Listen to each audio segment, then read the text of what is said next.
Ok, então eu vou ver se hoje à tarde eu vou terminar uma segunda lista de exercícios. Essa deve ser mais interessante que a primeira, e vai ter vários resultados que eu vou usar, várias coisas que eu comentei ontem e não usei e não provei ontem, e várias coisas que eu vou até usar hoje ou na próxima aula. Então tem uma segunda lista que vai ser bem importante. Eu vou tentar hoje à tarde ainda divulgar ela aí no site. Eu não vou estar por aqui, então eu não sei se eu vou conseguir deixar uma cópia em papel lá no Xerox. Talvez eu mande para a secretaria, peço para eles imprimirem e levarem lá. Mas de qualquer forma no site vai estar disponível. Bom, relembrando o que eu fiz ontem, né? Ontem eu parti da invariância relativística, digamos, da invariância do intervalo entre dois eventos, e cheguei ao grupo de Lorentz, que seria o grupo de simetria da relatividade restrita. Então, o grupo de Lorentz, e por questões, como eu sempre vou querer usar a ferramenta da álgebra de Lie, eu acabo me restringindo a um pedaço do grupo de Lorentz, que é Lorentz restrito, a transformação de Lorentz com determinante mais 1 e com a componente 0,0 da matriz maior que 1. E eu mostrei que esse grupo de Lorentz é composto por transformações, ele tem 6 parâmetros, o que é a mesma coisa que dizer que ele tem 6 geradores. E esses 6 geradores são justamente os 3 geradores de rotações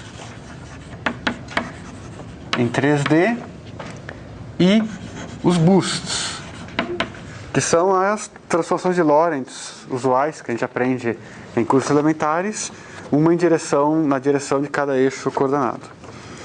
Então aqui são 6 geradores.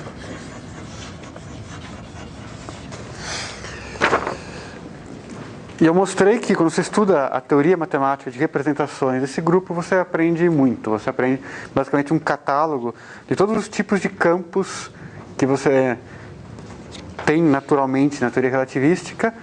E como na teoria quântica, cada campo está associado a uma partícula, você tem uma espécie de catálogo dos tipos de partículas que podem existir. Só que na verdade ontem, quando eu fiz isso, por questão de tempo, eu quis simplificar, eu ultrapassei um pouco com vocês. Não muito, porque eu falei que estava ultrapassando, mas fiz discretamente. Possivelmente vocês não se deram conta, né?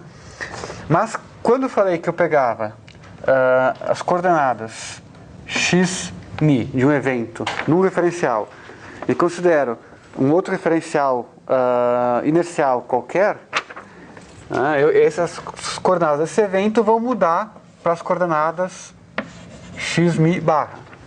E tem que ter uma transformação que conecta os dois.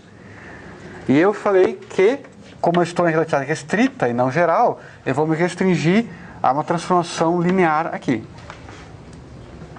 Certo? E esses conjuntos de matrizes são justamente esse conjunto que está aqui, nesse grupo. Mas eu falei muito en passant que você também pode colocar aqui um termo, uma constante. Isso ainda é linear. E realmente isso aqui eu tenho que colocar. Esse pedaço eu deixei de lado ontem, mas ele está aí. Ele é parte da simetria do espaço-tempo. Isso é chamado simplesmente de simetria de translação. O que quer dizer isso? Eu pego o meu referencial que está aqui e simplesmente troco ele para um outro referencial aqui. Então eu não giro o referencial, nem ele continua com a mesma velocidade, digamos. Não dou velocidade para ele. Eu apenas mudo o zero. Eu faço uma translação da origem. Isso também é uma invariância. A física não pode depender se eu escolho o zero do meu referencial aqui ou aqui. Então eu também tenho que levar em conta essa simetria. Tá? Essa simetria de translações, um grupo que eu vou chamar de T4, é o grupo de translações em 4 dimensões.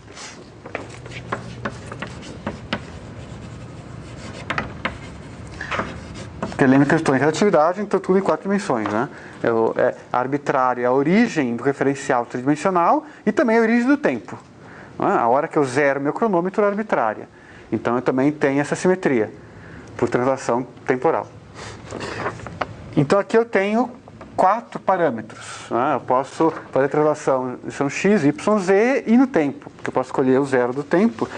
Então aqui eu tenho também 4 geradores que eu tenho que levar em conta.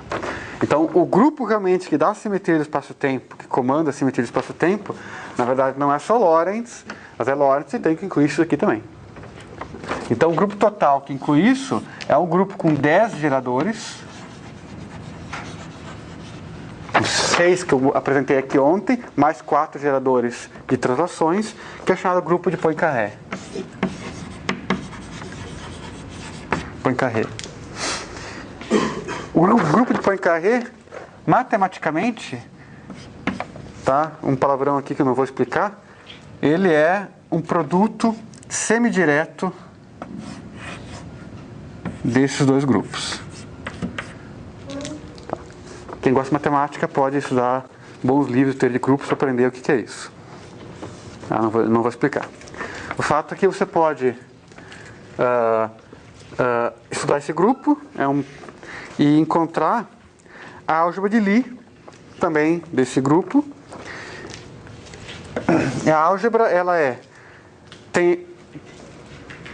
O que você essa álgebra? Né? Vai ser as relações de comutação entre os geradores de rotações, os geradores de boost, que eu escrevi ontem, e os geradores de translações, que eu vou chamar de Pmi. Eu tenho 4. Eu vou chamar, um deles eu vou chamar de P0 e o outro de Pi. Os outros 3. Tá? Então aqui são os 4 geradores, né? Aqui tem 3, aqui tem 1. Os 4 geradores de translações e os geradores de ontem. Tá? A álgebra desses aqui é a que eu escrevi ontem, não vou escrever de novo. E tem uma álgebra que envolve agora esses caras aqui. Então, por exemplo, dá para descobrir que todos os P's comutam entre si. Esse bracket aqui é nulo. Mas, por exemplo, JI comutando com PJ dá I, epsilon, I, JK, PK. E eu tenho outras relações aqui, como eu não vou usar, eu não vou escrever. Isso aí está em livros, vocês podem encontrar. Então tem uma álgebra aqui mais complicada, e na verdade é essa álgebra que realmente comanda a simetria relativística. E quem foi o maior responsável por estudar as representações dessa álgebra e ter aquela ideia que eu tentei ontem sugerir para vocês, né, de classificar as partículas conforme as representações da simetria relativística, foi Wigner. Então Wigner é o grande herói dessa parte, e aquela ideia, né, de classificar partículas pelas representações da álgebra de Poincaré é devida a ele, certo? Então ontem eu ultrapassei um pouquinho porque eu omiti a parte de Poincaré só para simplificar um pouco, porque assim, a questão se você conta os elementos das representações, a dimensionalidade, você deduz isso só a partir daqui. Né? A teoria de representação, quando você inclui translações, se torna um pouco mais complicada, mas pode ser feita, é uma coisa muito interessante, e por falta de tempo não vou detalhar aqui. Então essa era uma observação. Outra observação, um parênteses bem curtinho, e aqui eu vou colocar um exercício para vocês praticarem essa ideia. É a questão que, de agora em diante, vocês não vão encontrar mais nenhum C nas minhas contas, e também quando for falar mecânica quântica não vai aparecer nenhum H cortado. Nós, físicos teóricos, adoramos usar unidades naturais. E você vai ver um artigo aí de teoria de campos, A pessoa normalmente quase nem escreve mais hoje em dia, na verdade, né? Mas se escrever vai dizer que a gente usa unidades em que C igual a H cortado igual a 1. Isso tem gente que até generaliza, né? Então, às vezes quando a gente vai fazer umas contas, a gente usa as unidades mágicas em que, eu vou escrever um negócio, pelo amor de Deus, não copie, né? Em que C é cortado igual a π, igual a I, igual a qualquer coisa igual a 1. Às vezes a gente rabisca a conta e faz tudo igual a 1, só para ter uma ideia do que aparece, tá? Mas pelo amor de Deus, isso aqui é conversa de botequim também, que nem como diz o Rodão, né? Isso aqui é uma coisa que não é mágica, é uma coisa honesta, e na verdade, se o mundo fosse racional e não produto de sua história, digamos, todo mundo usaria isso daqui, né? Quer dizer, o nome de unidades naturais,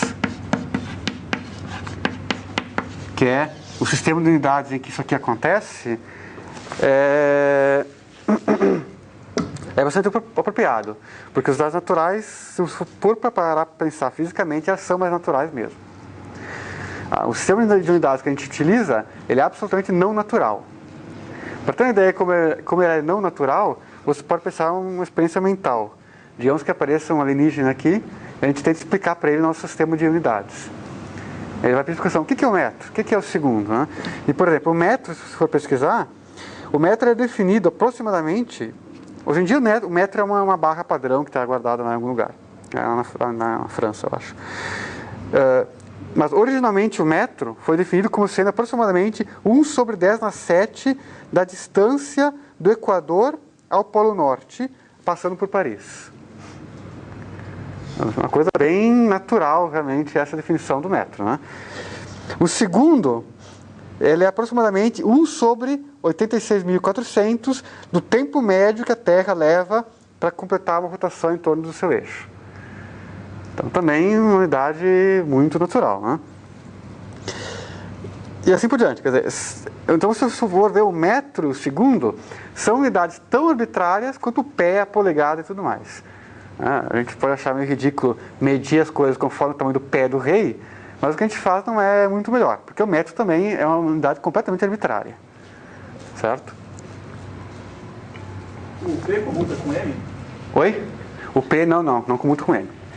Esses P's não comutam com nenhum desses aqui. Tá? Eu só não escrevi as relações aqui. Tá? Como eu não vou usar, isso aqui tem tudo detalhadinho no livro do Weinberg, por exemplo. Tá? Lá você vai achar todas as relações de comutação.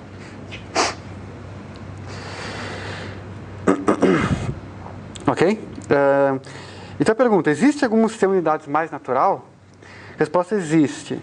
E qual seria o único que seria o mais natural possível? Ou digamos, aquele que você teria mais condições de convencer um alienígena de que são naturais, né? Que não tem nada a ver com alguma coisa fortuita aqui da Terra, né?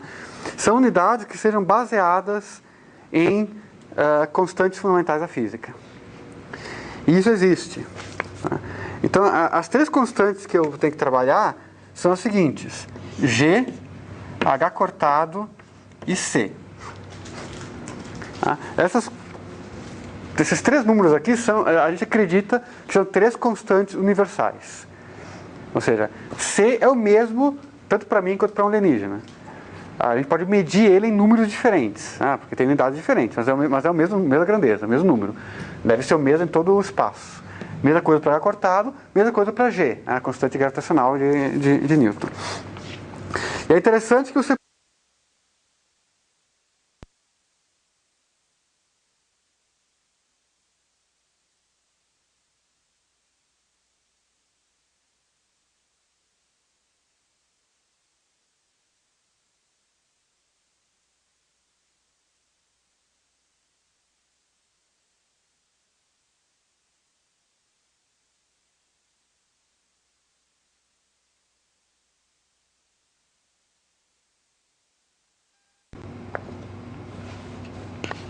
Retornou? Ele está ligado agora, não sei se ele vai morrer de novo. Melhor trocar?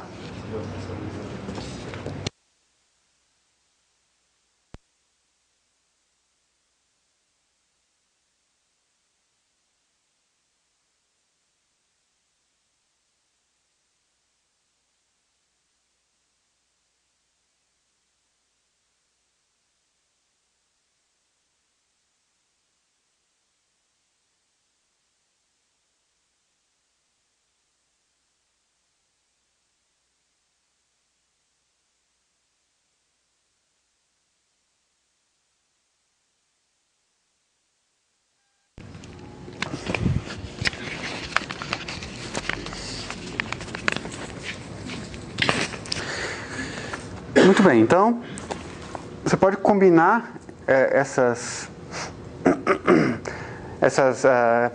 constantes de forma a encontrar um comprimento. E esse comprimento vai ser o mesmo para você e para um alienígena, porque é baseado unicamente em constantes universais. Certo?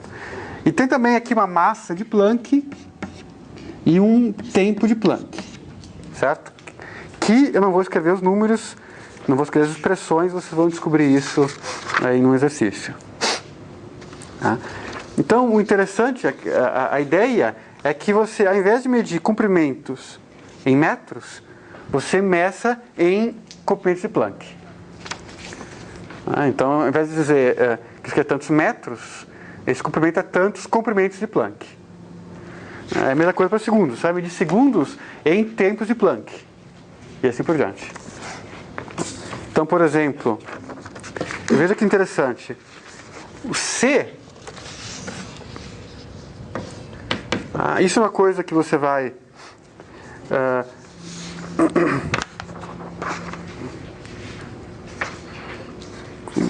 Está aqui... O C é 3 vezes 10 na 8 metro por segundo. Certo?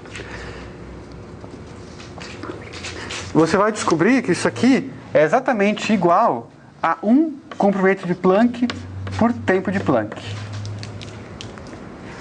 Esse comprimento de Planck é um certo número aqui, 10 a menos 35 metros. O tempo de Planck é 10 a menos 44 metros, certo tempo, desculpa, segundos. E aí, se você dividir um comprimento de Planck por um tempo de Planck, vai dar exatamente 13 a 10 na 8 metros por segundo. Então você já vê a vantagem. Se você começa a medir, em vez de metros, o comprimento em metros, tempo em segundos, se você mede em comprimento de Planck e tempo de Planck, C vale 1. Certo? E H cortado vai valer 1 e G vai valer 1 também. Então, se você passa para essa unidade, fica mais simples. Porque o valor de C vale 1, G vai valer 1 e H vai valer 1 também. Mas vale 1 numericamente. Ainda tem dimensões de comprimento por tempo. Certo? Você pode ir mais adiante. Você, em vez de medir o tempo em tempos de Planck, que é uma certa quantidade de segundos, enfim, 10 a menos 44 segundos, você pode usar um tempo que tenha dimensões de comprimento. Que na verdade é aquele mesmo tempo que eu já introduzi antes, o x0. Em vez de usar t, eu posso usar c vezes t. Nada me impede. Posso ter um relógio que, em vez de me dar a hora em segundos, me dá a hora em metros. Basta pegar os segundos e multiplicar por c, isso me dá uma coisa em metros. Nada me impede. E se eu fizer isso daqui, C vai ser um comprimento de Planck por um tempo que é medido em metro, também agora em comprimento de Planck, em unidade de comprimento. Então o C vai se tornar efetivamente adimensional. Se eu faço isso, o C vai se tornar 1, sem dimensões, totalmente adimensional. Certo? Então, escolhendo apropriadamente como que você mede tempo e espaço, você pode fazer C valer 1. O número 1, sem dimensões. Aí você fica contente com isso e você tenta repetir isso para H cortado e G, por exemplo. Mas você vai descobrir que você não consegue fazer tanto H cortado quanto G adimensionais. Não dá, tem que escolher um dos dois. E aí a escolha que se faz é escolher H cortado. Então você vai escolher a unidade de massa de tal forma que H cortado vai valer 1, sem dimensões também, um número puro 1, e aí G, a constante de gravitação, nessas vai ter dimensões de comprimento ao quadrado. Então vocês vão fazer o exercício, vocês vão ver que nesse sistema de unidades, tudo é medido em unidades, tudo tem dimensão a única dimensão que existe é comprimento. Então, tempo e espaço tem dimensão de comprimento, massa tem dimensão de 1 por comprimento, G tem dimensão de comprimento ao quadrado. certo? Então, simplifica muito a análise dimensional e tudo mais. Tá? E simplifica muito você não ter que ficar carregando essa CH cortada para tudo que é lado. Então, a gente como é teórico, a gente não precisa achar números que vai comparar com a experiência, a gente pode usar sistema de unidades. Claro que no laboratório a desvantagem é que, infelizmente, os aparelhos vêm com os mostradores em metros e em segundos. Né? Então, se você faz uma conta nessas unidades naturais, no final você tem que converter aquele resultado reintroduzindo os valores de CH cortado. Você tem que voltar às unidades SI, porque os aparelhos são fabricados em unidades SI. Certo? Mas enquanto você não precisa ir para o laboratório, essas unidades são as mais adequadas. Isso é uma coisa muito interessante. Essa continha toda aqui é uma coisa muito interessante e é muito importante, uma vez na vida, sentar e fazer toda a continha para ver como funciona. Certo? Então, essas vão ser umas propostas, uns exercícios mais importantes da lista 2. Muito bem. Então, eu vou começar hoje, eu vou rever a teoria clássica do campo escalar. Certo?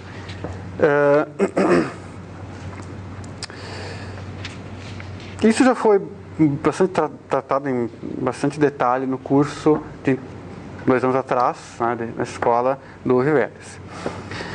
Só que visando aqui a ideia. Né? O que é um campo? O campo é uma coisa definida em todo espaço e todo tempo. Né? O protótipo que a gente tem, o primeiro campo que a gente aprende a lidar é o campo eletromagnético. Então a gente imagina que o que é o campo eletromagnético é uma coisa que está espalhada por todo o espaço. Em cada ponto do espaço, se eu for observar, vai ter lá um vetorzinho que representa o campo elétrico e o campo magnético. Eu não enxergo isso diretamente, mas eu detecto isso porque eu posso colocar uma carga teste lá e sentir uma força. Esse não é o único tipo de campo. Eu posso ter, por exemplo, qualquer função que eu defina em todo o espaço e todo o tempo, eu posso chamar de um campo. Então eu posso, por exemplo, pegar um spinor de Dirac, que é uma matriz coluna de 4 componentes, e dizer que isso aqui é uma função de xmi. Seria uma função de x0 e x vetor. Isso quer dizer o quê? Que cada uma das componentes que estão aqui são funções de xmi, funções de tempo e espaço. Ou seja, em cada ponto do espaço, em cada instante do tempo, eu tenho um valor dessas funções aqui, definem um particular spinor. Então eu tenho um valor para esse spinor em cada ponto do espaço. Então, isso é um campo spinorial. O campo mais simples que eu posso imaginar é simplesmente uma função escalar. Uma função φ que depende de xmi, depende de tempo e espaço. Então, em cada ponto do espaço, eu tenho um valor de um número, de um escalar. Esse é o valor do campo naquele ponto. O que significa isso? Bom, vai depender do que eu estou olhando. Né? Eu posso estar numa situação não relativística, por exemplo, eu posso estar estudando termodinâmica, eu posso dizer que em cada ponto dessa sala tem uma temperatura definida. Então, pode ser que tenha um campo de temperaturas, uma função T que está definida em cada ponto do espaço aqui e em cada instante do tempo, que ela pode variar, vai variar com o tempo. Eu quero estudar campos relativísticos. Eu estou aqui tentando construir uma teoria que está baseada na relatividade restrita e na mecânica quântica. Então eu vou partir de uma teoria clássica, que eu vou depois tentar quantizar. Essa teoria clássica ela tem que ser relativística, ou seja, ela tem que respeitar a invariância da relatividade restrita. Isso quer dizer, por exemplo, que as equações do campo, o campo, ele não, em princípio, os campos eles não são estáticos, eles devem variar com o espaço e com o tempo, eles devem ter uma dinâmica. Essa dinâmica, eu imagino que ela é dada por alguma equação diferencial. Essa equação diferencial, ela tem que ser invariante por transformações de Lorentz. E isso quer dizer que que o campo é relativístico. As equações que governam a sua evolução, elas preservam a forma quando eu faço uma transformação de Lorentz. Ou seja, eu tenho um referencial, ele olha o campo, ele percebe que o campo obedece uma dinâmica dada por uma certa equação. Outro observador referencial vai dizer que o campo pode até ter mudado os valores do campo em cada ponto, mas a dinâmica dele tem que ser dada também por uma equação, e essa equação tem a mesma cara do primeiro referencial. A cara da equação, a forma da equação não pode mudar. É isso que a gente quer dizer quando a gente fala que as leis da física não podem depender de referencial, tem que ser as mesmas. Eu já apresentei aqui na primeira aula duas equações que elas têm essa propriedade, que elas são invariantes por transformação de Lorentz. Uma é a equação de Dirac, outra é a equação de Klein-Gordon. A equação de Schrödinger, por exemplo, ela não é invariante. Muito bem. Como que eu consigo, na prática, estudar um campo garantindo que suas equações são invariantes por relatividade? A forma mais simples é usando o formalismo lagrangiano. Por isso que o formalismo lagrangiano e hamiltoniano, na mecânica clássica, quando a gente estuda a dinâmica de partículas, ele pode parecer até dispensável. A gente aprende na graduação a lei de Newton, consegue resolver um monte de problemas complicados usando a lei de Newton, e depois a gente aprende lagrangianos e hamiltonianos, e pode parecer que é um mero formalismo, né?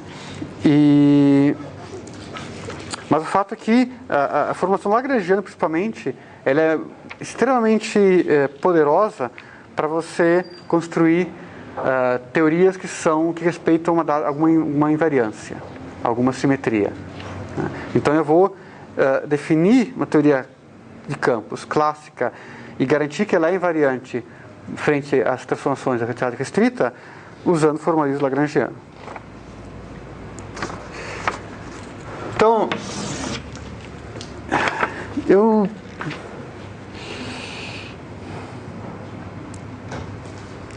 vou só escrever, assim, não vou nem dizer que eu vou revisar a formação lagrangiana e newtoniana para uma partícula, porque não vou. Isso quem nunca viu pode olhar na finalzinho da primeira aula do Reveles, lá no curso de Teoria Clássica de Campos, ele faz essa revisão. Vou só escrever aqui algumas equações só para fixar na mente o que significa a formação lagrangiana da mecânica clássica de uma partícula. Então, vamos colocar aqui formulação lagrangiana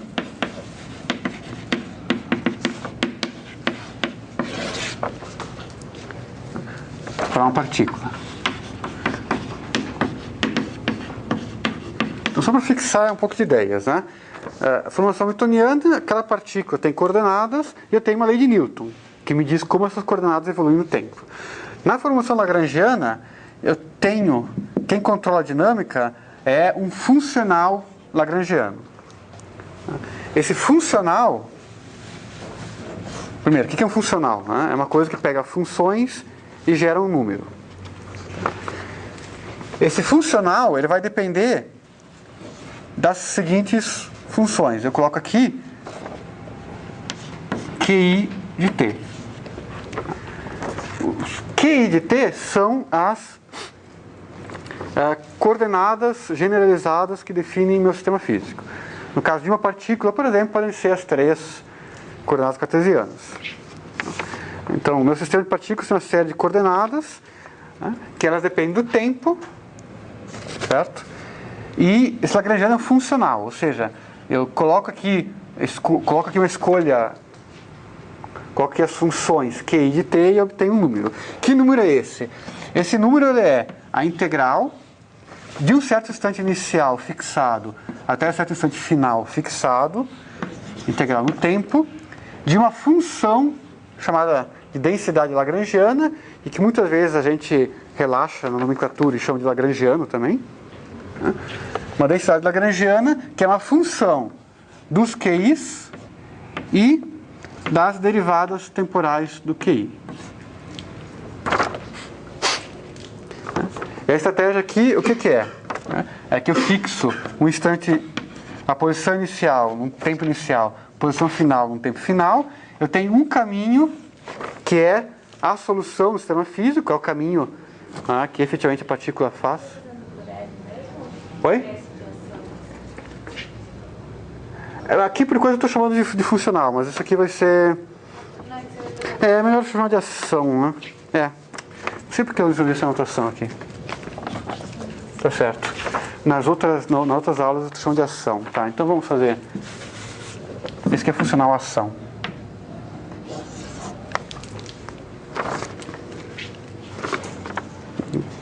No página seguinte eu chamei de ação. Aqui não sei porque eu chamei de funcional lagrangiana. Mas existe essa nomenclatura também, né? E, efetivamente, eles chamam isso aqui de ação, mais comumente. Enfim, se o caminho real é esse, o que você faz é comparar o valor desse funcional nesse caminho com caminhos próximos. Né? E você impõe que, se esse caminho que está aqui é a solução do sistema físico, então a ação ela tem que ser estacionária. Ou seja, comparar a ação nesse caminho com um caminho que difere por um infinitesimal, dá zero em primeira ordem nesse infinitesimal. E daqui você vai tirar as equações de Euler-Lagrange. Então essa é a ideia. Interessante observar que o que entra aqui.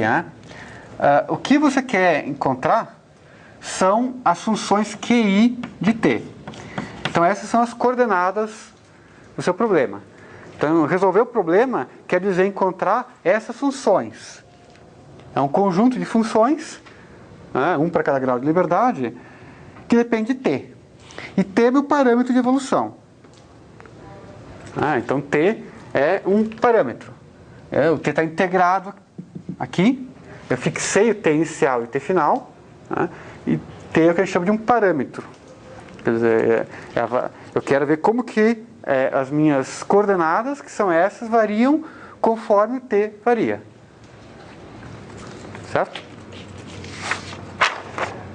Então, como que funciona agora a formulação lagrangiana para um campo? É isso que eu vou escrever aqui. Quando eu considero um campo, as minhas coordenadas, o que eu vou querer descobrir, é o valor do campo em cada ponto do espaço e do tempo. Então, as funções agora. Vamos escrever aqui agora Agora eu vou falar dessa teoria clássica do campo escalar.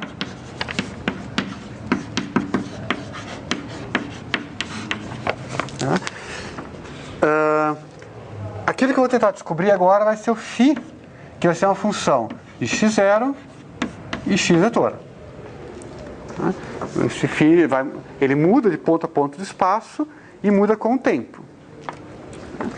E o similar mais elementar que eu posso fazer com aquilo que está lá é dizer que a ação associada a um certo φ de x, quando eu escrever x sem nenhum índice, eu me refiro ao xmi, tá? Me refiro a esse conjunto. Então isso daqui eu vou escrever com φx, certo?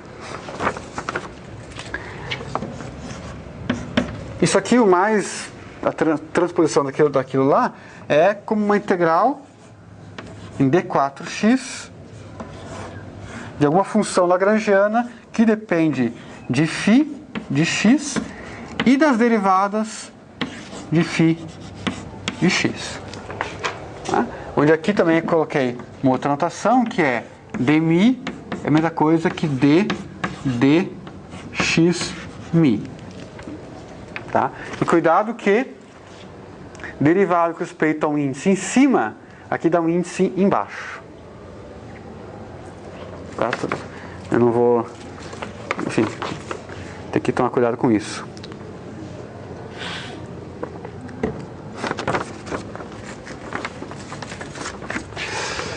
Então aqui estão as minhas coordenadas que eu quero descobrir.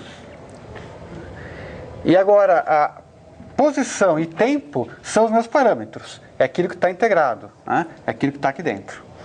Então, lá para a partícula eu tinha um parâmetro, que era o tempo. Agora aqui, quando eu tenho um campo, meus parâmetros são tempo e espaço. Então, tempo e espaço são parâmetros. E as coordenadas, digamos, que eu quero descobrir são os φ, são essas funções. Se isso aqui é para ser relativístico, isso é natural, né? Porque tempo e espaço tem que estar em pé de igualdade em qualquer teoria relativística. Então eu dou aqui alguma função que depende de φ e de derivadas de φ, isso que define uma funcional ação. E eu posso tomar emprestado aquela ideia lá, né, para definir o que seria uma dinâmica para esse campo. Ou seja, quando eu escrevo isso daqui, quer dizer que eu posso pegar qualquer função φ de x, jogo aqui dentro e sai um número. Agora, qual é a função φ de x que, digamos, resolve o problema físico? Qual é aquela que efetivamente resolve o problema? Deve ter alguma equação diferencial que ela tem que satisfazer. Essa equação diferencial eu vou tirar de um princípio variacional semelhante àquele. Certo? Então, eu vou dizer o seguinte. Suponha que esse φ que está aqui seja a solução do problema. De todos os φ's possíveis, esse é aquele que é a solução. Então, se eu pegar esse φ e fizer uma pequena variação sobre ele, ou seja, somar aqui um delta φ, então eu calculo o campo mais uma pequena flutuação. Comparo isso com o valor da ação só para essa configuração aqui. Isso aqui, que eu estou chamando de delta S, tem que ser zero em primeira ordem. É o mesmo princípio que está lá.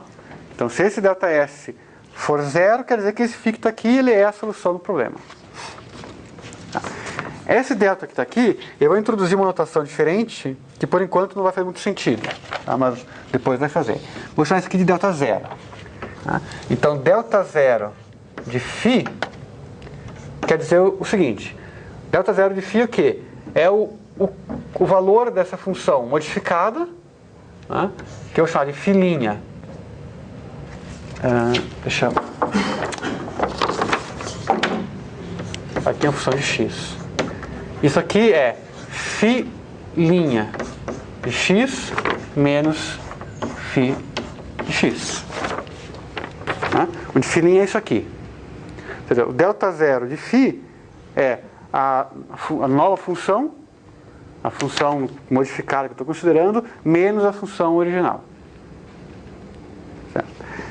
E só para reparar aqui que o x está quieto. Eu não mexo no x. Em cada ponto de espaço eu somo um delta φ. Somo, subtraio um delta φ. Mas eu não mexo nos pontos de espaço. Então aqui é x, aqui é x, aqui é x. Certo? Por isso que eu coloquei aqui um zero. Depois vai aparecer um delta sem o zero, em que eu vou mudar também o ponto de espaço aqui. Certo?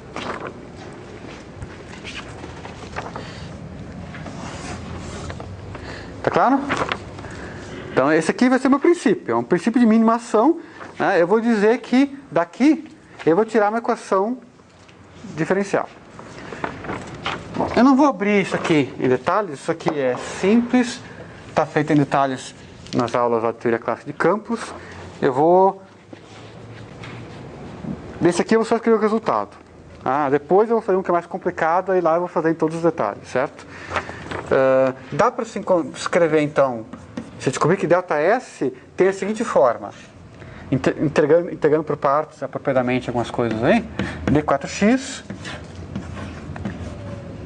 dl dφ menos dμ dl dμφ, isso aqui vezes delta zero de φ, mais uma derivada total aqui, que tem o dμ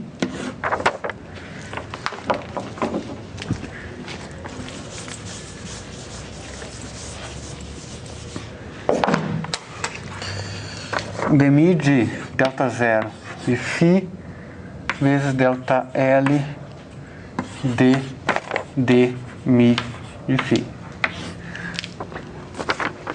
Observem aqui, né?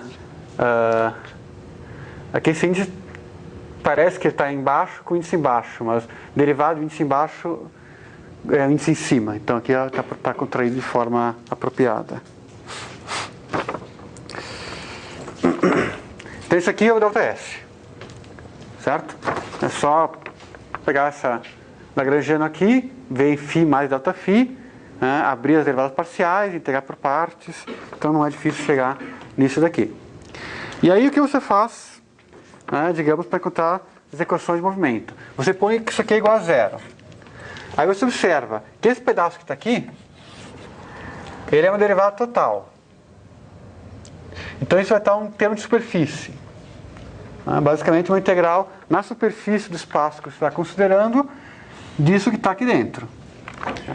Aí você faz uma suposição de que esses campos tendem a zero muito rapidamente no infinito e que esse termo então desaparece, dá zero. Então a primeira coisa é essa, você supõe que isso aqui vai dar zero. Para isso tem que supor que os campos vão a zero no infinito suficientemente rápido. Então sobra isso. E isso aqui tem que ser zero para qualquer delta zero de φ. Porque essa modificação aqui tem que ser arbitrária. Então, para o valor dessa integral ser zero, né, o integrante tem que ser zero em cada ponto do espaço. Como esse φ aqui é arbitrário, em particular é diferente de zero, né, então a única forma disso acontecer é essa que está aqui dentro for zero em cada ponto do espaço-tempo. E aí você tira então as equações de Euler-Lagrange. Derivada de R respeito a φ menos dmi, derivada da densidade lagrangiana respeito a dmi de φ. Isso aqui eu vou dar um nome, vou chamar de L de φ. E isso aqui tem que ser igual a zero. Então essas aqui são as equações de Euler-Lagrange. Ou seja, se o campo φ é a solução do meu problema, então isso aqui é nulo, porque a ação é estacionária em cima dessa solução. Isso quer dizer que a solução satisfaz essa equação diferencial. Ela tem uma cara muito similar à que vocês encontram na mecânica lagrangiana de partículas. Tudo bem? Vou dar um exemplo aqui. Vou escrever uma lagrangiana particular e ver qual é a equação de movimento que sai por esse princípio variacional. Então, vou pegar a seguinte lagrangiana. Exemplo. Lagrangiana função de φ e das derivadas de φ. Muitas vezes eu vou escrever dessa forma. Não escrevo índice. Quer dizer que depende de todas as derivadas de φ, em princípio. Isso que vai ser igual a 1 meio dmi φ dmi φ menos 1 meio m2 φ2 menos uma coisa que não depende de derivadas de φ, certo? E tem potência de φ maior que 2. Tá? Eu isolo aqui a potência de φ ao quadrado e aqui posso ter termos de φ ao cubo, φ ao 4 e assim por diante.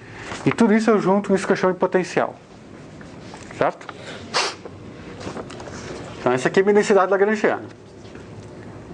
Observe que os índices μ estão contraídos apropriadamente, um em cima, um embaixo, né? E isso aqui é um escalar de Lorentz. Né? Porque isso aqui é tudo escalar. Né? E aqui eu tenho um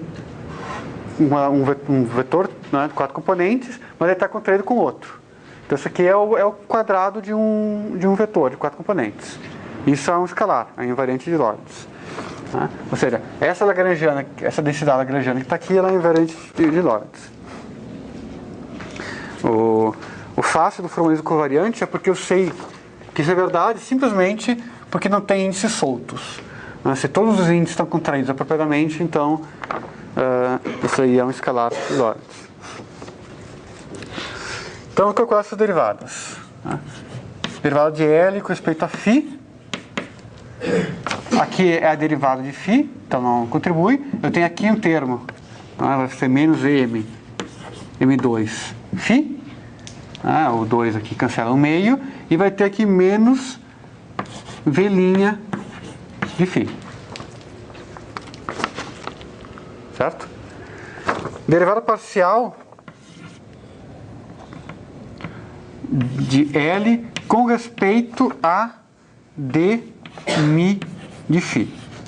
Que eu vou fazer com cuidado para não sei quanto vocês estão habituados a fazer isso, certo? Então eu vou fazer com cuidado. O que é isso aqui? Isso aqui é derivada com respeito a dμ de φ. Aqui não tem termo com derivada, aqui também não, então só contribui esse termo. Então, derivada desse termo que está aqui, certo? Esse termo eu vou escrever da seguinte maneira. Essa contração aqui eu vou escrever explicitamente em termos da matriz eta. Da seguinte maneira. Eta de alfa beta de alfa φ de beta φ. Tá? E eu faço isso por quê? Porque a minha relação fundamental aqui é a seguinte. Se eu derivo um d alfa de φ com respeito a um dμ de φ, a derivada parcial, como que é a regra? Se eu derivo parcialmente com respeito a uma certa variável, isso aqui é zero, isso aqui não aparece se não tem essa variável. Se for exatamente aquela variável, vai dar 1. Então isso aqui vai ser 1 se α for igual a μ. E 0 se α for diferente de μ. Certo? Agora é o seguinte, eu não posso, quer dizer, eu até posso, mas é mais claro do que se eu fizesse uma coisa assim, com isso em cima, aqui.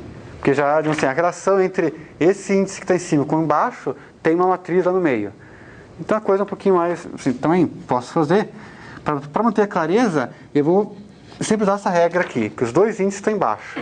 Então fica claro, derivada, digamos que μ será igual a zero, d0 embaixo de φ, se aqui tiver d0 embaixo de φ, dá 1, se não, é zero. Então isso aqui tem que ser exatamente delta de alfa μ. Então o que foi? Um μ embaixo, você está no denominador e vira um μ em cima. E a delta justamente já tem um índice embaixo e um índice em cima. Então está tudo ok aqui, tá aqui. Então se eu uso essa regra aqui, então coloquei essa métrica aqui por causa disso. Agora eu tenho esse termo aqui, que o índice está embaixo, que está embaixo também. Certo? Então é só questão de usar agora a regra do produto aqui. Essa derivada pega aqui, e depois pega ali. Certo? Aí você faz isso, você vai dar o quê? Vai dar 1 meio, eta alfa beta.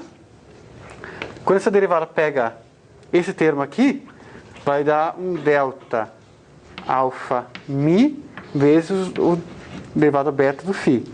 Mais a derivada pega esse daqui, vai dar um delta beta μ derivada alfa φ.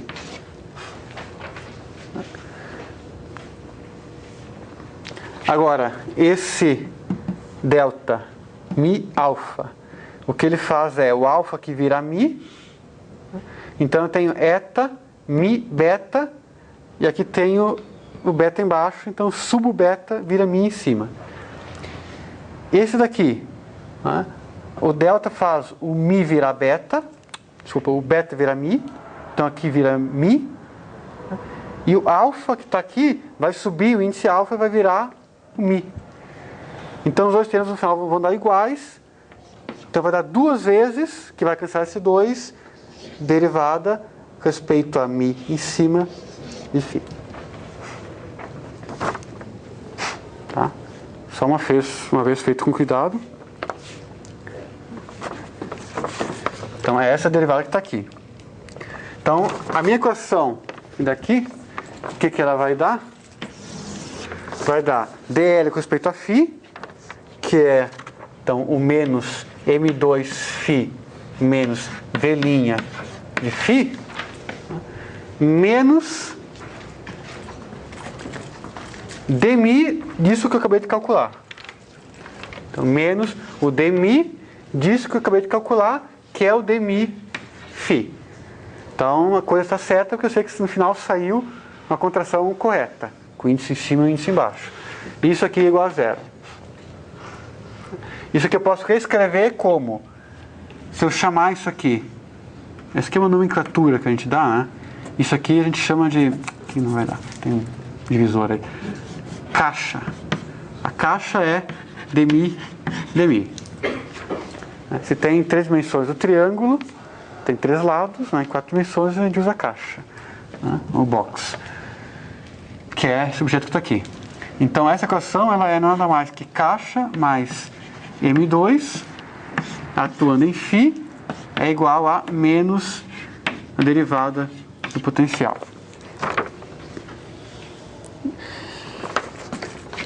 Essa caixa aqui é essa contração não é nada mais que d0 ao quadrado mais o Laplaciano tridimensional ao quadrado.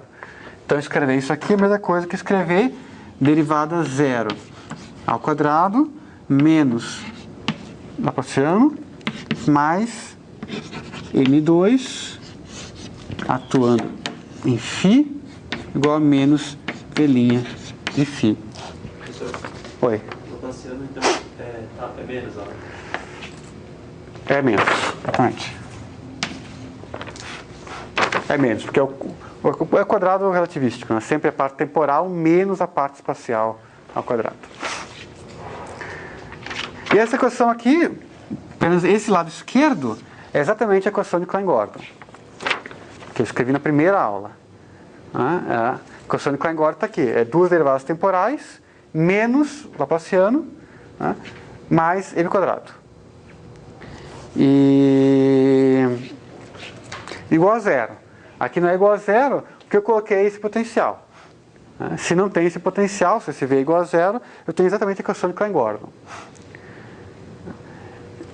Então, vocês vejam, essa forma aqui que eu escolhi para a densidade lagrangiana me dá uma equação que ela é relativisticamente invariante, certo? E isso fica evidente pelo fato de que esse box é isso daqui, que é uma contração apropriada, relativística, os índices estão contraídos apropriadamente. E que é exatamente aquela de Klein-Gordon que foi tentada pela primeira vez por Schrödinger, né, quando ele estava estudando a teoria quântica. Então você veja como o formalismo lagrangiano me dá uma equação de movimento que é relativisticamente invariante. Então, por isso que é útil usar o formalismo lagrangiano, né? E, então, esse aqui é justamente a forma, então, para a lagrangiana que descreve um campo escalar. Então, essa vai ser a minha definição do campo escalar. O que é esse campo escalar que eu quero utilizar? É uma teoria que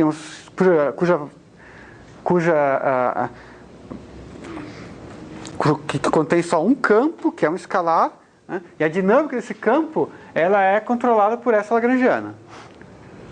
Ou seja, a equação de Euler-Lagrange aplicada a essa lagrangiana me dá a equação que define a dinâmica do campo, que é justamente a equação de Klein-Gordon. Certo?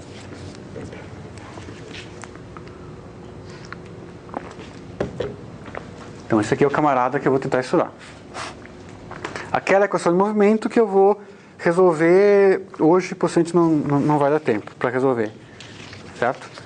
Mas eu vou resolver aquela equação então na próxima aula. Agora o que eu quero falar agora é uma questão é a questão de simetrias dessa ação. Que transformações eu posso fazer nos campos e nas coordenadas que deixam essa ação invariante? Tá? E, então eu vou mostrar, assim, o formalismo lagrangiano ele é particularmente apropriado para lidar com simetrias. E não é à toa que é no formalismo lagrangiano que a gente vai demonstrar um dos teoremas mais interessantes que a gente conhece em física, que é o teorema de Noether, que é a relação que tem entre simetrias e leis de conservação. Então eu vou tentar fazer isso aqui agora com certo detalhe, espero que dê tempo. Eu estou falando mais um pouco mais devagar do que eu pretendia.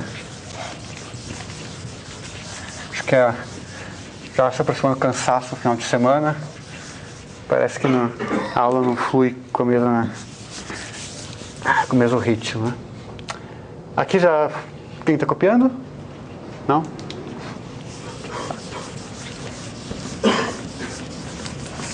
Então, muito bem. Eu tenho uma teoria, um campo clássico, e a dinâmica dele ela é controlada, então, por um funcional ação. Esse funcional ação, ela é a integral, em princípio, de uma certa região do espaço-tempo, que eu vou apresentar assim. Integral em d4x, então eu integro em tempo e espaço, da densidade lagrangiana, que é a função de φ e da primeira derivada de φ. E eu vou considerar uma certa transformação. A transformação aqui pode ser girar o meu sistema, transladar ele, esticar por um jeito, uma transformação genérica. Então, uma transformação genérica quer dizer o seguinte: eu tinha minha coordenada x mi e eu vou mudar ela para uma coordenada x' mi. Então, eu mexo nas coordenadas. E também, em princípio, eu vou mexer no campo. Então, o campo em φ em x vai mudar para um campo φ' em x'. Então, por exemplo, se tem certo ponto de espaço, aqui tem valor do campo. Né? Se eu giro meu referencial, por exemplo, as coordenadas que especificam esse ponto mudam, certo? Vão para x'. E o próprio campo, em princípio, pode mudar. Se é um campo vetorial, é óbvio, né? Se eu giro meu referencial, as componentes do vetor mudam nesse novo sistema de referências. Então, em princípio, o valor do campo pode mudar e também as coordenadas que especificam um ponto mudam quando eu faço a transformação. Então, agora, a diferença com o que eu fiz antes é que eu estou mudando também a coordenada aqui. Tá? Então, antes eu tinha um referencial fixo, eu comparava uma solução φ com outra função φ próxima, parecida, né? Agora aqui não, eu estou mudando as coordenadas e em princípio os campos também. Então eu vou definir aqui minhas transformações. O que é o delta de x mi? Ele é o x' mi menos x mi. É a mudança de cada coordenada. O delta de φ, a mudança no campo, vai ser o quê? Vai ser o campo, né, modificado, o campo no novo referencial, digamos assim, né, no ponto novo que especifica nas coordenadas novas, menos o φ de x.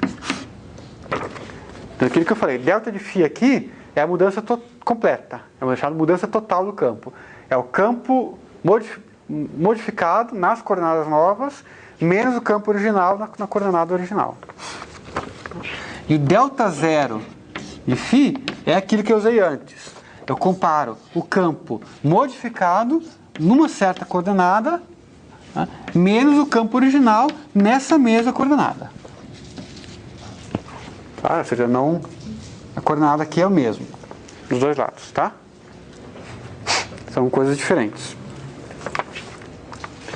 Então eu faço essa transformação. Né?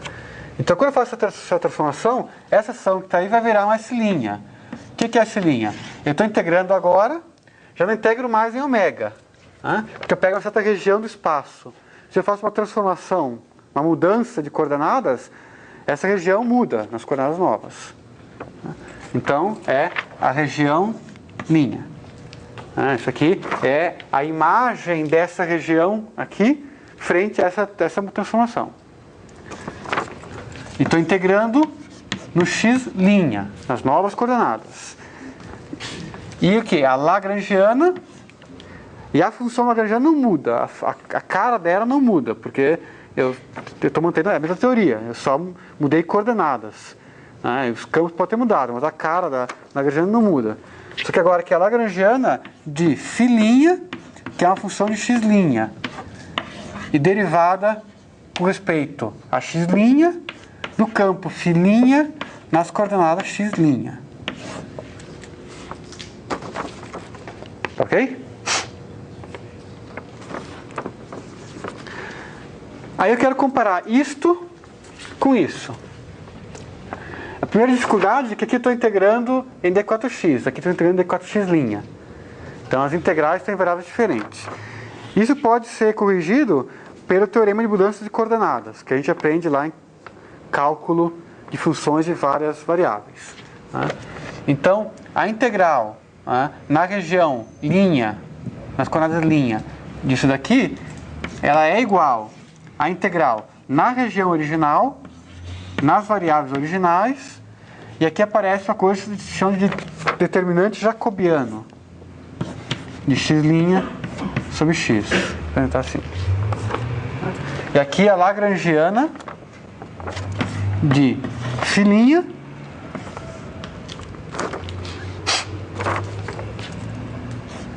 e aqui x', que agora estou entendendo x' como função de x. Mas ainda é φ' de x', vezes derivada linha do φ' e x'. Tá? Isso aqui é mudança de coordenadas. Vocês veem em qualquer livro de cálculo de funções, de cálculo de funções de várias variáveis. E agora eu posso comparar isso com isso. Porque a integral aqui é a mesma, só muda integrando. Então, o S' menos S é a integral em ômega do d4x, no jacobiano, x' para x, da lagrangiana de φ' d' de φ' menos a lagrangiana de φ de φ.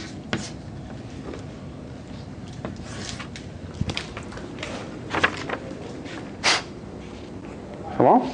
Então isso aqui o que é? A diferença no valor da ação usando as coordenadas iniciais e usando as novas coordenadas. Após a transformação que eu fiz no sistema, tem esse link comparando as duas coisas. Certo? Então tem uma série de coisas que eu tenho que calcular aqui. Certo? A primeira é esse determinante jacobiano. Isso também vocês podem pesquisar em livros de cálculo, eu não vou calcular isso aqui, certo? Mas, se eu digo que essa transformação ela é infinitesimal, ou seja, esses deltas que estão aqui são infinitesimais, esse jacobiano aqui, ele é definido como sendo determinante na matriz jacobiana, que é a matriz das derivadas. Derivadas de cada nova coordenada com respeito à coordenada antiga, isso dá uma matriz, determinante disso é o jacobiano. Certo? E isso aqui é aproximadamente, é dado em primeira ordem como sendo 1 mais dmi delta de x'. Quando x' é o x mais um delta de x. Certo? É uma mudança infinitesimal. Então aqui em primeira ordem dá 1. E tem a primeira correção, que é isso daqui. Então isso aqui eu posso usar aqui embaixo. Certo? Então vai ser 1 mais aquele termo que está lá. Então o termo com 1 vai dar uma coisa que é L menos L. L de φ' menos L do φ. Certo? Então, eu vou chamar isso de delta L. Certo? Quando eu pego 1 aqui, dá isto menos isso. Isso eu chamo de delta L. E aí outro termo é quando aquele lá pega esse. Ou seja, mais dmi de delta x mi vezes o L de φ' e x' D' em φ' em x'. Certo? Tudo bem? A conta é um pouco trabalhosa, tá? Então tem que acompanhar o que eu estou fazendo, certo? Me acompanha até agora? Agora, veja o seguinte, uma coisa interessante, tá? Isso aqui é um termo de primeira ordem. Como isso aqui é um termo de primeira ordem, tá? Nessa expressão que está aqui, eu posso simplesmente apagar linha em todos os pontos. Por quê? Porque a diferença entre o sem linha e o linha é um termo de primeira ordem, né, nas deltas. Só que já tem uma coisa de primeira ordem em delta. Então, se multiplicar esse termo de primeira ordem daqui com esse, vai dar uma coisa de segunda ordem, que eu estou desconsiderando. Então, como tem já um delta aqui na frente de primeira ordem, nessa expressão eu posso descartar as linhas. Certo? Lembrando que estou sempre calculando tudo em primeira ordem. Então, isso já simplifica. Então, tem essa expressão que está aqui. Agora tem que calcular o ΔL. Tá? O ΔL, o que é o ΔL? Ó? ΔL é o que está aqui, que é o L de φ' em x', derivada linha do φ' em x'. Então, é lagrangiano com os campos novos, nas coordenadas novas, menos o L, o original. Aqui eu não escrevo porque é em x, é melhor escrever. Melhor escrever porque senão a gente não enxerga o que está fazendo. Tem que tentar ser um pouco didático. Agora, isso daqui, obviamente que eu já apaguei muito tempo, né? Isso aqui é quase a cara daquilo que eu tinha quando eu procuro as equações de movimento. Então vamos só escrever aqui um canto. Quando eu encontro as equações de movimento, o que eu faço é, eu comparo L de φ mais um ΔΦ, ou seja, φ mais ΔΦ é a equação de φ', só que em x. D φ' em x menos L φ de x D φ de x. Quando eu acho as equações de movimento, eu faço isso. Eu comparo L de um φ' menos L de um φ. Aqui no mesmo ponto. E é quase o que eu tenho aqui. Só que aqui está nas novas coordenadas. Aqui está o x', aqui está o x'. Então, o que eu posso fazer? Eu posso pegar essa expressão aqui e expandir em torno de x' igual a x. Eu abro isso em primeira ordem. Ou seja, isso aqui, que é uma coisa em x', é igual a isso aqui em x, ou seja, L em φ' de x, D de φ' em x, mais o quê? Mais delta x', a derivada com respeito a x' desse L que está aqui. E de novo, aqui já tem uma coisa de primeira ordem. Então aqui eu posso esquecer os linhas, porque vai ser tudo correções de segunda ordem. Então aqui agora eu posso escrever também sem linha. Tá? É esse termo. Uma expansão de Maclaurin usual. Esse termo em x' é o termo em x mais o ΔX derivado com respeito a x do termo. Então, essas duas coisas são esse primeiro termo. Eu tenho aqui menos o L em φ de φ. E agora sim, isso daqui menos isso daqui é justamente o que eu tinha lá, quando eu derivava as equações de movimento. Isso quer dizer que esse termo menos esse eu já calculei. Quando você encontra as equações de movimento, você já calcula. Tá? Então eu tinha já escrito esses dois termos. Então vamos estar escrevendo isso daqui. Vamos lá. Coragem, porque a conta ela é brava, mas o resultado compensa. Certo? Então, o que eu estou calculando? Isso daqui. Estou calculando S' menos S. Isso aqui é uma integral. D4x, uma dada região, de um catatal de termos. Vamos ver se a gente coleta todos. Então, o primeiro é esse ΔL. Esse ΔL é isso aqui que eu acabei de mostrar que é igual a isso. E eu acabei de mostrar que isso daqui menos isso é justamente os termos que eu tinha lá nas equações de movimento.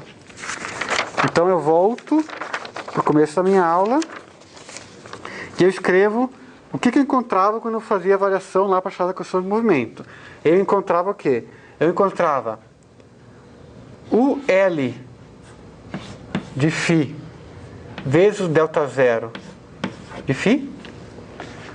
Esse L de φ, lembre, é o ΔL de φ menos dmi ΔL dmi φ. É a equação de Euler-Lagrange. Então, o termo que dava a equação de Euler-Lagrange mais um termo de superfície. Certo? Era mais um dmi do produto do ΔZ de φ dL d dmi de φ. Então, esses são os termos aqueles que eu encontrei derivando as equações de movimento. O termo que dá a equação de Euler-Lagrange e o termo de superfície, que lá eu jogava fora. Tá? E aqui eu não vou jogar. Então, isso são esse termo e esse. Tem mais esse termo aqui, que eu vou escrever, mais ΔX mi, derivada mi da Lagrangiana. Que é esse termo que está aqui. Certo? Eu abreviei de novo aqui o d dx mi e abreviei como dmi apenas. Certo? Então, tudo aquilo que está lá é esse primeiro termo aqui, esse ΔL. Aí tem mais esse. Mais dmi dxmi vezes o L e acabou.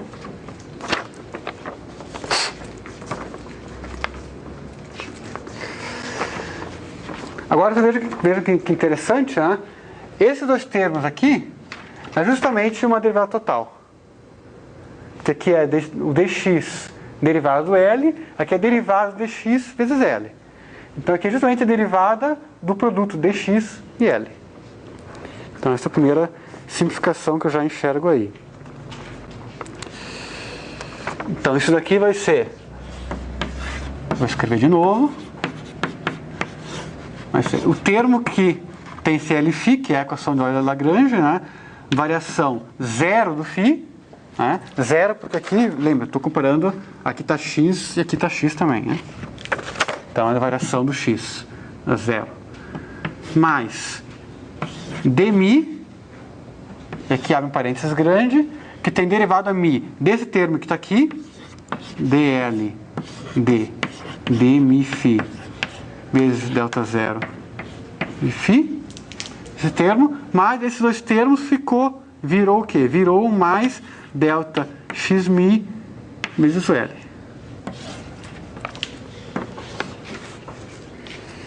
E temos que tá tudo certo os sinais. Tá bom? Muito bom. Agora é só uma última etapa antes do grande finale. O que eu vou fazer só aqui agora é o seguinte. Aqui tem o ΔZ, certo? Que é a variação do campo φ no mesmo ponto. Certo? Por motivos que eu vou falar logo mais, é interessante aqui escrever um ΔΦ, a variação total do campo, e não a ΔZ. Tá? Então aqui eu vou escrever variação total. A relação entre elas, ela é simples. Eu já escrevi em algum lugar? Não, eu não escrevi. O que eu quero apagar? Eu vou apagar. Aquele quadro eu quero manter. Vou apagar aqui. Então só mais uma relaçãozinha que eu preciso. O delta de φ é o φ' no ponto x' menos φ de x. E isso aqui eu posso escrever como sendo φ' no ponto x mais delta x mi derivada mi φ'. É simplesmente, de novo, expandir isso aqui em torno de x' igual a x. Então dá o termo em x mais o dx, dmi de φ', menos o que estava aqui, φ de x. E agora sim, esse termo menos esse é o que eu chamo de delta0 de φ. E tem esse termo que está aqui, que é dxmi dmi φ'.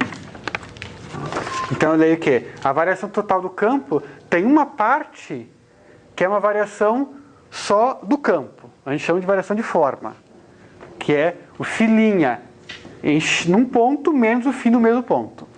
E tem outro pedaço que é devido ao fato de que a coordenada muda, que é esse termo que está aqui.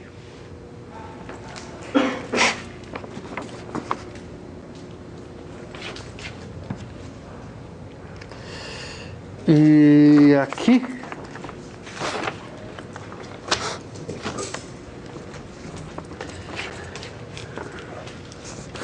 também eu posso tirar o linha, que aqui já é de primeira ordem, né? Então também aí fica de primeira ordem, certo? Então eu vou usar isso aqui, certo? Desse delta zero vai ser o delta total menos o termo de transporte, né? Então eu vou no final conseguir escrever meu resultado final da seguinte maneira. O que eu estou fazendo é, eu parto da S e aplico uma transformação. Mudo tanto o valor do campo quanto as coordenadas. Então, comparado com S'. Eu estou mostrando que essa S' tem a seguinte forma. Integral d4x. Aqui tem um L de φ delta 0 φ. Então aqui são as equações de Euler-Lagrange. Aqui é a mudança só de forma. E aquilo lá, você vê que é uma derivada total. Tá? Eu vou escrever ela como sendo menos derivada total de um tal de semi. Tá? E esse semi vai ser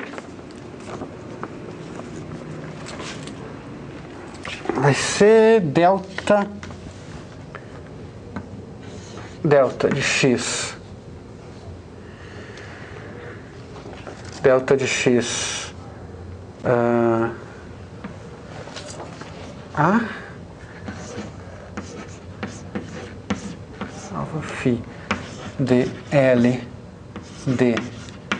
de mi φ menos delta x mi vezes o L menos delta de φ de L de mi φ. Tá? Vamos ver se eu não estou mentindo, certo? Tem o sinal menos que eu coloquei aqui, certo? Então, se eu coloco o sinal menos aqui, tem que vir um menos aqui e um menos aqui, certo? Esse termo está aqui, menos, então esse termo aqui está ok. Esse termo aqui virou 2, certo? Porque eu usei essa relação aqui, certo? Então o delta zero virou delta de φ com o sinal menos, que deve ser esse termo aqui, menos delta de φ, o dl da derivada, menos, que com menos vira mais, o que?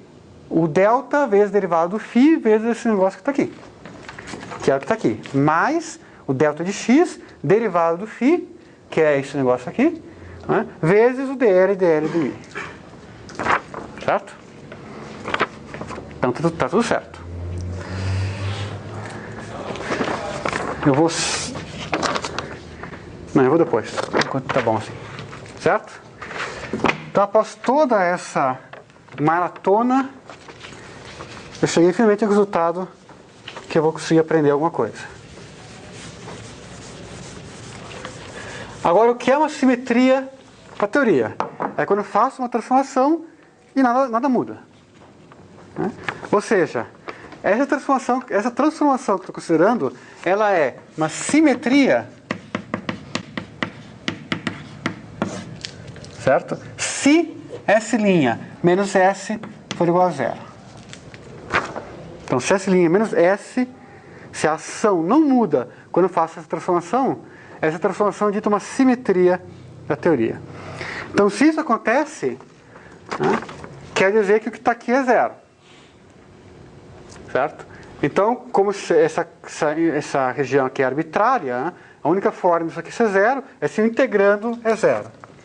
Então, se é uma simetria, quer dizer que essa combinação que eu encontrei, L de φ, delta zero de φ, menos dμ de cμ, isso aqui tem que ser igual a zero. Tá? Agora vejam, eu nunca falei nada sobre quem era o φ. O φ era um campo qualquer. Agora, se o φ é uma solução das equações de movimento, certo? Então, se esse campo φ que está aqui, ele é um campo que é solução das equações de movimento, significa que esse pedaço aqui é igual a zero. Tá? Porque lembra, o Lφ é a equação de ordem Lagrange. Então, se eu estou olhando para um φ que é uma solução das equações de movimento, esse termo aqui vai dar zero. Então, isso vai significar que esse cμ aqui, ele obedece à equação de que o divergente dele, que a gente chama, é igual a zero. E essa aqui é uma equação de conservação. Por quê?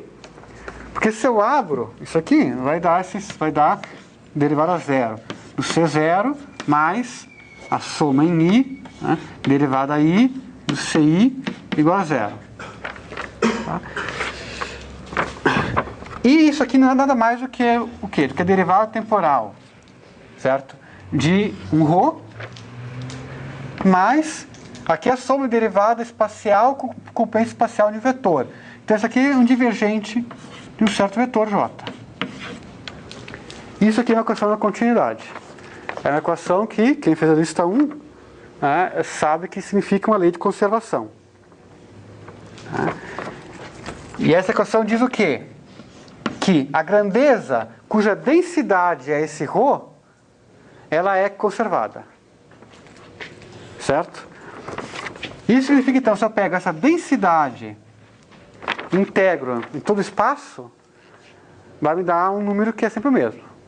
Né? Quer dizer, se isso aqui é uma densidade de carga, eu integro numa certa região, dá o quê? Dá a carga que é contida naquela região. Isso não é constante, porque carga pode sair da região. Né? E essa saída ou entrada de carga que está aqui, nesse termo. Então, essa equação da continuidade diz que a mudança de carga que tem num certo volume corresponde simplesmente à carga que entra ou sai pela superfície, que vai vir esse termo. Isso é o exercício 1, acho que 1 da lista 1. Agora, se eu pego a densidade de carga e integro em todo espaço, eu tenho a carga total do universo.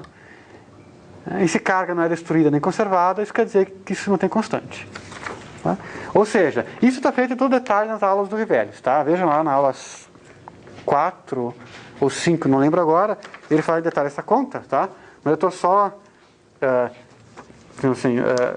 usando meio a intuição do fato de que se eu pego, então, esse ρ, que é o C0, então eu pego o C0, integro isso em D3x, em todo o espaço, isso dá uma grandeza, que posso chamar de carga, que ela é conservada. É uma constante no tempo. E esse é o teorema de Noether. Sempre que eu tenho uma dada transformação, e essa transformação é uma simetria, né, ou seja, deixa só invariante, então eu tenho uma grandeza, uma quantidade que é conservada, associada, que é essa carga. Então o teorema de Noether me dá essa corrente semi, que obedece a equação da continuidade. E essa equação da continuidade quer dizer simplesmente que se eu integro a componente zero desse camarada aqui, em todo espaço isso é uma grandeza que se conserva, não varia no tempo. Então o campo pode mudar à vontade, ele evolui no tempo, mas aquela grandeza aqui é constante. Certo? Esse é o termo de Noether, então, que associa uma simetria a uma lei de conservação. Eu já passei? Não, tinha mais um pouquinho que eu ia falar aqui, mas isso aqui eu faço na próxima aula, então. Acho que está suficiente por enquanto. Eu falo na próxima aula, eu deixo como exercício, então. E eu preciso só reescrever um pouquinho mais isso daqui, mas isso fica para depois. Tá. Então era isso por enquanto, por hoje. Olhem ali a lista, que eu vou tentar divulgar. Não, prometo que eu vou divulgar essa tarde.